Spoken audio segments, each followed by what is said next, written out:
A private jet descends through the inky blackness of the night sky, its powerful engines whispering as it glides toward a silent runway. This is not a commercial flight filled with vacationers. It is a vessel of immense wealth and secrecy. The date is July 6, 2019. When the door opens, a man emerges, his face illuminated by the stark flashing lights of law enforcement cameras. He is Jeffrey Epstein, a name that has swirled in the undercurrents of news reports and whispers for years. The world watches, transfixed, as this enigmatic figure is taken into custody. The headlines that follow are bold, explosive, and filled with a sense of long-delayed reckoning. The questions, however, are even louder, echoing in the public consciousness with an urgent, demanding tone. How did one man accumulate such staggering wealth? Who were the powerful figures in his orbit? What truly happened on his private island? The story begins with this moment of capture, but its roots stretch back decades, winding through the most exclusive corridors of finance, society, influence. The arrest acted as a key, unlocking a Pandora's box of allegations and inquiries that had been simmering for over a decade. For years, Epstein's name was associated with a controversial 2008 non-prosecution agreement in Florida, a deal that granted him and potential co-conspirators immunity from federal charges and allowed him to serve a brief 13-month sentence on generous work release. Jeffrey Epstein presented himself as a brilliant financier, a self-made man who managed the vast fortunes of the ultra-wealthy. He operated through highly private and opaque financial structures. He cultivated an air of exclusivity, claiming to work with only a handful of billionaire clients. Publicly, very few of those clients were ever named. He was not a typical Wall Street trader, a private money manager, trusts, offshore accounts, handshake deals. His life was a testament to extreme affluence, opulent mansions, a fleet of private vehicles, and, most famously, his private island. One significant connection: Leslie Wexner. L. Brands, Victoria's Secret and Bath and Body Works. Court records show Wexner granted Epstein broad power of attorney. That gave Epstein sweeping control over finances and foundations. Later claims allege Epstein misappropriated vast sums from Wexner's trusts.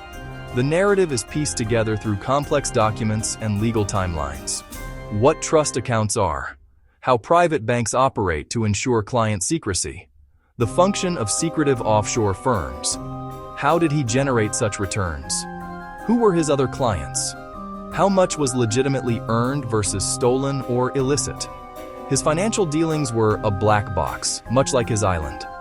He offered advice to powerful people, but specifics remain largely shielded. That deliberate secrecy attracted the powerful and deflected serious inquiry. The money was the engine, funding jets, buying properties, and, prosecutors say, paying for silence. In 1998, Jeffrey Epstein purchased a 75-acre slice of paradise in the U.S. Virgin Islands named Little St. James. From the air, the island looked like an idyllic retreat. Turquoise waters, pristine beaches, lush green hills. Over the years, he transformed this cay into a highly fortified and intensely private compound. He constructed a sprawling main villa, numerous guest houses, staff quarters, multiple docks and his private ferry, and a helipad. He referred to it as his home and his private sanctuary, a place to escape New York and entertain guests. But the picturesque facade would eventually become synonymous with disturbing allegations. Some locals reportedly called it Pedophile Island. Survivors, in court documents and journalistic interviews, came forward with harrowing accounts. Their statements described a systematic operation. They alleged that young girls, some underage, were flown to Little St. James to participate in parties and provide services for Epstein and his guests. These claims form the basis of numerous court cases and investigative reports. On screen, direct quotes from public court filings and survivor interviews appear in stark white text. The physical structures on the island became objects of speculation and intrigue. Most notable was a strange blue and white striped cube-shaped building with a golden dome. It sat on one of the island's highest points. Its purpose remains a mystery. That building, the main residence, and other structures were reportedly outfitted with extensive surveillance systems. Little St. James was more than just property. It was an environment engineered for privacy and power, a remote kingdom where its owner was the sole authority. Jeffrey Epstein did not operate in a vacuum. He moved within a vast and glittering constellation of influential people. His social circles spanned the highest echelons of global society, including prominent figures in business, politics, science, royalty. He was a frequent host and guest at exclusive events, dinners, gatherings, both in his New York mansion and at his other luxurious properties. The names of many of these individuals appear in public records, most notably in the flight logs for his private jet, which have been widely circulated and scrutinized by journalists and investigators. These records are factual and publicly available. It is critically important to approach this network with caution and precision. A documented association with Jeffrey Epstein is not, in itself, evidence of wrongdoing. Terms like reported association, linked to, documented as having met, accurately reflect public evidence without asserting guilt by association. The central, indisputable fact is that Epstein cultivated and maintained a powerful network, and this network contributed to his influence and ability to evade accountability. The network was his shield and his currency, raising profound questions about influence, secrecy, and potential protection. In the early morning hours of July 6, 2019, federal agents were waiting for Jeffrey Epstein. His private jet landed at Teterboro Airport in New Jersey. He was arrested on the spot, an event that sent shockwaves through the worlds of finance and politics. The indictment unsealed in the Southern District of New York charged him with sex trafficking of minors and conspiracy to commit sex trafficking.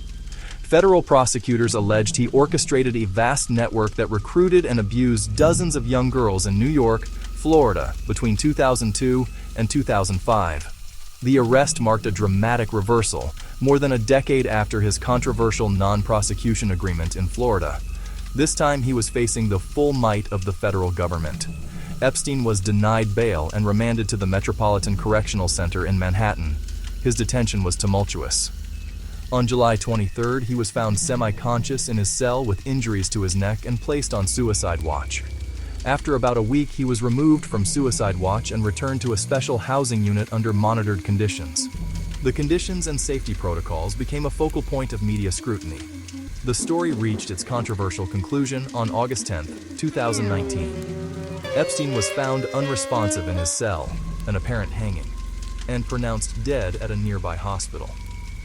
The New York City medical examiner ruled the death a suicide by hanging. That ruling sparked immediate skepticism and conspiracy theories. Several procedural failures at the MCC fueled doubts. 2 guards fell asleep, guards falsified records, 2 cameras outside his cell malfunctioned. The circumstances prompted investigations by the FBI and the DOJ Inspector General. The controversy has never fully subsided. While the official ruling remains suicide, many people, some family members, and independent pathologists they hired, and attorneys, have publicly disputed it, arguing the evidence could also be consistent with homicide. It's crucial to present both the official report of suicide and the documented procedural failures and doubts that challenge it. The final chapter left more questions than answers. That's the timeline. Section 6. The Voices That Refused to Be Silenced. This story of immense power, secretive wealth, and political influence is not ultimately about the man at its center. It is, and always has been, about the people who say they were harmed. For years, their voices were dismissed, ignored, or actively suppressed. They spoke out, often at great personal risk, to law enforcement, to journalists, in court. They filed lawsuits, not just seeking financial compensation, but demanding accountability and acknowledgement of the truth. Their courage transformed a story about a wealthy predator into a movement for justice. Many chose to speak publicly, including televised interviews and victim impact statements now part of the public record. They are no longer anonymous. Individuals with names, faces, and stories who demand systemic change, so predators cannot use money and power as a shield. Their advocacy pushed for reforms, transparency about enabling networks, and legal actions against others allegedly involved, ensuring the story did not end with Epstein's death. they have reclaimed the narrative, insisting the focus remain on justice for the exploited. The world watches. Section 7. The Black Box. Sealed secrets and lingering questions. Even after Jeffrey Epstein's death, a conviction against his associate Ghislaine Maxwell, and numerous civil settlements, fundamental parts of this story remain shrouded in darkness. Many critical financial records are complex and difficult to trace. A significant number of court documents remain under seal, hidden from public view. Key potential witnesses have remained silent, either by choice or through legal agreements. The island stands as a potent symbol of this secrecy. People have come to call Epstein's operation a black box, its inner workings unknown, yet possibly holding answers to countless questions. This black box contains the secrets of his wealth, his network, and the full extent of the abuse. A proper and complete investigation requires documents, witnesses, time, access to unredacted records, unsealing files, and courageous testimony. The pursuit of truth demands facts over rumors, evidence over speculation. The public, and most importantly, the victims, want to know who protected him, who else participated, who profited financially and socially. These are central unresolved issues. Section 8. Unraveling the Financial Labyrinth. The foundation of Jeffrey Epstein's empire was his enigmatic wealth, a fortune that grew in shadows. While his connection to Leslie Wexner provided one explanation, many investigators say it's only part of the story. Epstein structured finances through shell corporations, offshore trusts, private bank accounts, many in secrecy jurisdictions. This was more than tax avoidance. It was a fortress to make money untraceable, shielding origins and dealings from scrutiny. After his death, unraveling fell to estate executors, victims' lawyers, and journalists. The process has been painstakingly slow. The Epstein Victims Compensation Program paid over $125 million to more than 135 individuals, funded through asset liquidation that revealed pieces of his holdings: real estate, private equity, and opaque instruments. Allegations surfaced in filings and reports: money laundering, blackmail, using compromising situations for leverage over powerful people. Claims hard to prove without direct evidence. The money trail is cold and convoluted. The full story is likely buried in bank vaults and confidential agreements. Understanding his finances is central.